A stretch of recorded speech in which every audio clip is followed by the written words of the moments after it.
let's talk about transformational leadership. The late Miles Munro said, quote, "True leaders do not manipulate others. They inspire them." Allow me to highlight 10 leadership styles, and then we are going to zero in to transformational leadership. Leadership style number 1, autocratic leadership style. By the way, all these leadership styles, I'm going to give you a key feature starting with letter C. And the reason I came up with letter C is for you to easily remember the key features of each of these leadership styles. So leadership style number 1, autocratic leadership style. And the key feature is command. Autocratic leaders command. They give orders. Your opinion does not matter. These type of leaders, autocratic leaders, are not necessarily respected by their followers. They are feared. Classic example is Napoleon Bonaparte. You know, he succeeded so well in the early part of his career because he gave orders after orders. He didn't expect anyone to question him. But finally, he was captured by the British and he was exiled to St. Helena. It was a terrible failure at the end of his mission. So autocratic leadership style works in certain military situations or even policing or secret service. You're doing a certain military project or assignment and you can't disclose the details to your team because of the nature of the operation. And so it works in certain contexts, in certain situations. But the main drawback of the autocratic leadership style, if you try to apply it in a family context, in a business context, eventually the people will rebel and they will walk out on you. Leadership style number 2, laissez-faire leadership style. And the key feature is choice. Laissez-faire leaders allow people to decide how to implement their goals. They set the goals together and the targets, but they give the people the freedom to implement as they so wish. The leader trusts the decision of the subordinates. And this works for highly motivated people. The main drawback for laissez-faire leadership style is that it doesn't work for people who need supervision. It doesn't work for people who need constant coaching. And usually it won't work when you have apprentices in your office who need to be coached, who don't even know what their work is all about, who are trying to develop their work ethic. This doesn't work for parents with children below the age of 12. You can't just allow kids to do what they feel like and just trust their decisions. They need to be guided. They need to be directed. They need to be mentored and coached. Leadership style number 3, democratic leadership style. And the key feature here is consult. In this leadership style, the leader seeks popular opinion. He tries to figure out what the majority want. The leader tries to gauge the mood of the people. And he trusts that the people have the organization's best interest in their heart. And this leadership style, democratic leadership style, works for large organizations like countries or even communities. You see, you can't effectively implement a project for the community unless there is buy-in from the community, unless there is project ownership from the community. That project won't succeed. But the main drawback of democratic leadership style is that it slows down a visionary leader, simply because it's not easy to build consensus. But there is an old African saying, if you want to go fast, walk alone. If you want to go far, walk with others. Leadership style number 4, delegative leadership style, from the word delegate. And the key feature here is to confer. You confer powers and authority. The leader trusts the decision of the subordinates. Say, for example, I'm running a restaurant and I make $10. But if I give a manager to run that restaurant, she is going to make $8. So I'm making 10 out of 10. She is making 8 out of 10. I would rather have 10 people with an efficiency of 8 rather than a person, rather than me run in person and make 10 out of 10, the maximum profit possible. I would rather have 10 people who can't make as much as me. They don't have my level of efficiency. They're doing 8 out of 10, say 80% efficiency.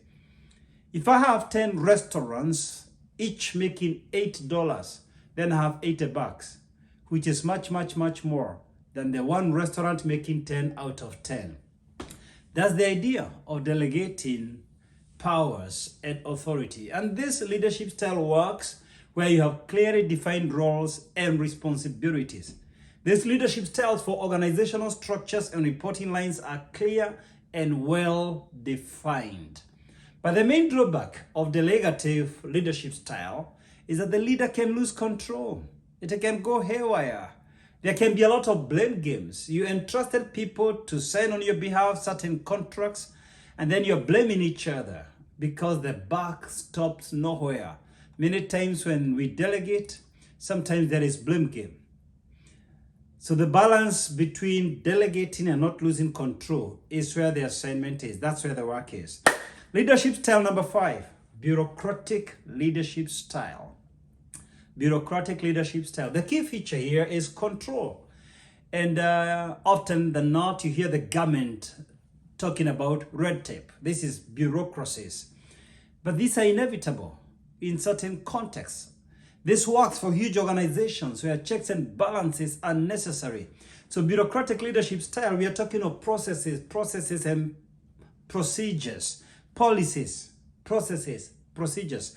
So the management, everybody has to work within the confines, that box, that framework of policies, procedures, and processes, and you can't operate outside of that. Because without checks and balances, so much money is wasted. There is so much wastage, and even corruption chips into the organization. Now, the main drawback with bureaucratic leadership style are delays, where we need approvals at different levels of leadership. And the customer service gets compromised. It is the person we are trying to serve who gets disappointed by unnecessary delays. Leadership style number 6, charismatic leadership style. And the key feature here is charm. It's a leadership style where the leader is charming. He inspires hope. He rallies people towards a cause, especially if they're reluctant to do something like sales, an activity like data collection. Then the leader comes and makes them believe they're doing it for their own good and they're going to get a lot of returns. They're going to be rewarded heavily for achieving their task. And the leader tries to persuade them. It is doable. It can be done. Let's do it. Let's get it done. He motivates. He inspires hope. This works especially where revolutions are inevitable. You excite people's emotions because change is inevitable. Difficult decisions must be made. They must be actioned. And the main drawback is sometimes the movement collapses with the death of the founder because it's not easy to sustain emotions. And not just a question of, for example, Martin Luther King is an example of a charismatic leader. And he was able to inspire hope and change, including constitutional change, societal change. And usually, such movements slow down with the death of the founder. But on a day-to-day basis, we find this in enterprises where the charismatic leader wants to inspire people to sell houses, realtors, wants to inspire a sales team in insurance. It's a difficult thing to go knocking doors. Or even multi-level marketing. You have a product you've come up with for facials or a food supplement, and you're trying to persuade people door to door, house to house, office to office. This is not easy. So usually charismatic leaders will excite the emotions of the followers. But it's not easy to sustain the emotions. Eventually people will begin questioning, what is coming on the table? Am I paying my bills? Eventually, it becomes difficult to sustain the emotions. Leadership style number 7, transactional leadership style. And the key feature here is contract. These are leaders who see life in terms of contract. They don't focus on the individual's personal growth, the personal issues. They're not interested. If you're sick, no pay. If you get sick for too long, they fire you. They see employees as mere factors of production. These are mere pawns in their chess game. If it gets kicked too bad, the game continues. Now, this works when the leader is faceless. There is no interaction between the leader and the followers. The leader hides behind his managers. You see this a lot in the US. Is the capitalistic nature of the US enterprise. The average customer who goes to Walmart or Publix or Target does not know the owners, the founders. They have never met face to face. It is true for Home Depot. It's true for Starbucks or any other restaurant chain. It's true for CVS or Walgreens. It doesn't matter. It's true for American Airlines or Delta. You know, where the employee has never interacted with the investor. So the investor, the leader here, is faceless. He can hide behind his managers. And if you are not able to work, the system kicks you back, kicks you out. You shape up, you shape in, or you shape out. The main drawback with this leadership style, it is inhumane nature. It raises ethical questions. Do organizations merely exist for profit? Are they not making profits at the back of the community in which they exist? What is their corporate social responsibility? What is their responsibility to the individual employee, to his family, to his personal health? Those are real questions raised by this nature of leadership style. Leadership style number 8, strategic leadership style. And the key feature here is calculated. Every move is calculated. In this leadership style, everything is planned. Every factor is planned. You know, you factor into place any foreseeable risk and you try to come up with ways to manage that risk. Strategic leaders tend to focus on the big picture. For example, in a war, you know, they don't look at the battlefields. Their focus is on the war front, not the battlefront. Several battle lines make the war. That's the line between strategy and tactics. Strategy is like the war. Tactic is the battle. So the leader focuses on the big picture. What is the position of the company in the industry? What are the possible disruptions in the next 3 years, in the next 5 years? Shall we be disrupted by technology, by competitors, by changes in policy or government regulations? That's what the leader focuses in and tries to factor in those risks, to mitigate them, to reduce the risks, to transfer the risks, to minimize the risks, or any other way to manage the risks. And strategic leadership style works in structured organization. This hardly works. It rarely works in startups unless the startup is funded by big money. If the startup is funded by big existing corporate organizations, that's a different ballgame altogether. But if the startup is an SME, a small and medium-scale enterprise started by someone without money, oh my goodness, they can't run by a strategy. Most of the things that happen are unpredictable. It's like getting the plane off the ground, the turbulence. I mean, the things that are coming between the plane and getting to the open blue sky are unpredictable. Once it hits the open blue sky, you can serve the passengers some breakfast, some lunch, some dinner. The plane is stable. So for small startups, many times, the leaders have to run the organization by default. They, a day at a time. Things unfold. They can't predict tomorrow. They can't predict 1 week what's going to happen. The main drawback of strategic leadership, often than not, the implementers ignore emerging opportunities. They won't even tell their leader about emerging opportunities that they are able to see because they know that their performance will be based on the identified KPIs, key performance indicators. They are clearly written down metrics for measuring performance, and they know they can't get out of that for them to be promoted when they are being appraised, when their performance is being evaluated. So why bother tell the boss something that may distract me from my KPIs that were outlined in the strategic plan? Leadership style number 9, transformational leadership style. And the key feature here is change. There's no transformation without change. Transformational leaders are change makers. They change the society, they change the individual. A transformational leader raises others to higher ground. And this works where people are tired with the existing leadership style. The perils, the pain in the society is unbearable. And that's when people are looking for someone who can lead them to change, lead them to something different. Yes, Nelson Mandela is a classic example of a transformational leader. People are yearning for change. People are looking for something different in South Africa. They were tired with apartheid, and they needed someone who can lead them through this difficult change. You see, people don't change when they see the light. People change when they feel the heat. That's the time they embrace change. But the main drawback of transformational leadership style, it is that the establishment will fight back. There are still people who are resistant to change because they benefit from the existing regime. Now, I'll talk more about transformational leadership. That's my focus today. Stay with me. Let's do number 10. Number 10, and the highest leadership style, servanthood leadership style. This is the highest leadership style. And the key feature here is care. This is a leadership style defined by love, where the leader is willing to lay down his life for his followers. He genuinely loves the people.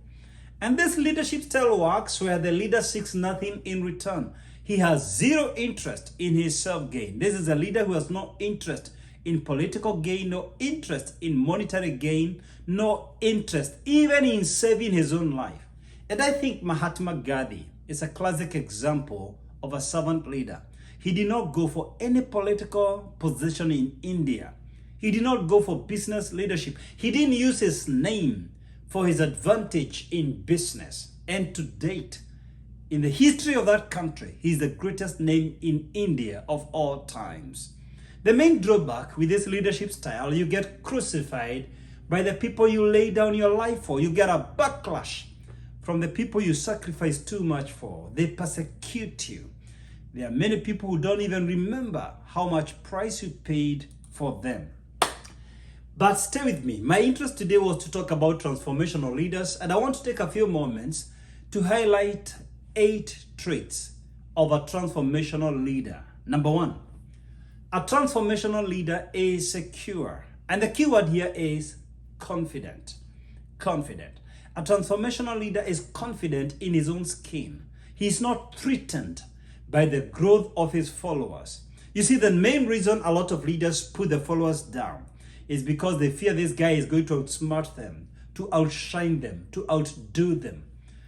That's the biggest challenge with many people, because they're insecure. But a secure leader wants his followers to do better than they're doing, to shine more, to go higher, because they are secure, they are confident in themselves. A transformational leader, number 2, grows. And the key word here is learns. They keep learning. A transformational leader is better today than they were 3 years ago. They are better listeners today. They are better team players today. They are better in managing teams. They are better in anger management. They are always learning. Their cup of knowledge never fails. A transformational leader, number 3, empowers. And the key word here is equips. They train their followers, they coach them, they mentor them, they pay for their workshops and seminars, they expose them, they take them overseas. They want to empower them, they want them to be better people. They know an informed followership is better than an ignorant followership. A transformational leader, number 4, influences. And the key word here is inspires. They inspire hope.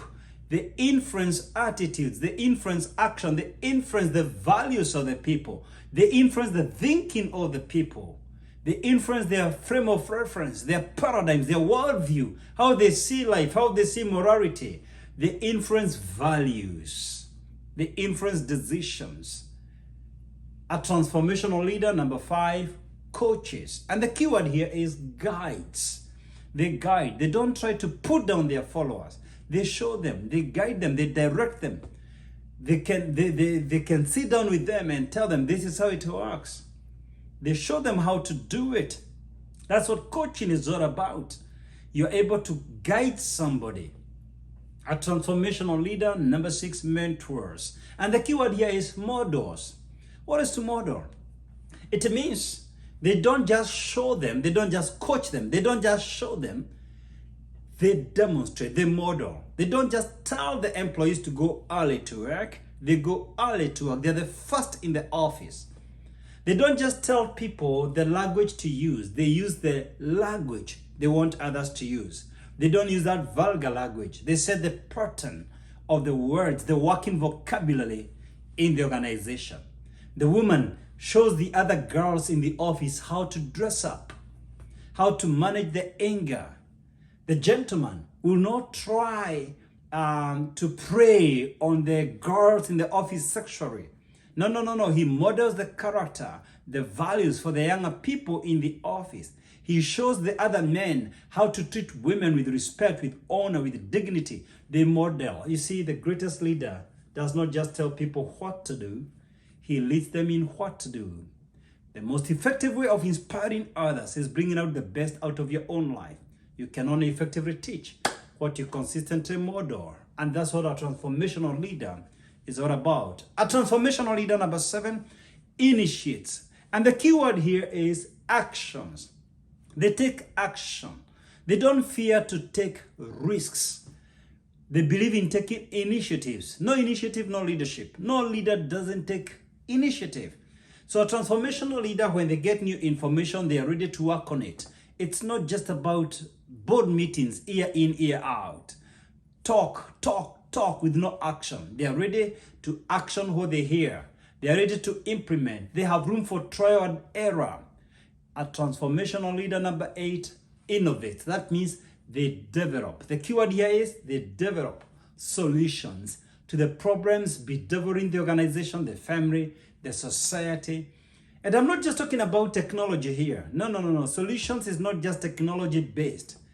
It is about the bigger picture. It's about any issue ailing the society. They are willing to work on solutions. That doesn't mean they're experts of every field, but they're ready to put up a team to solve that problem.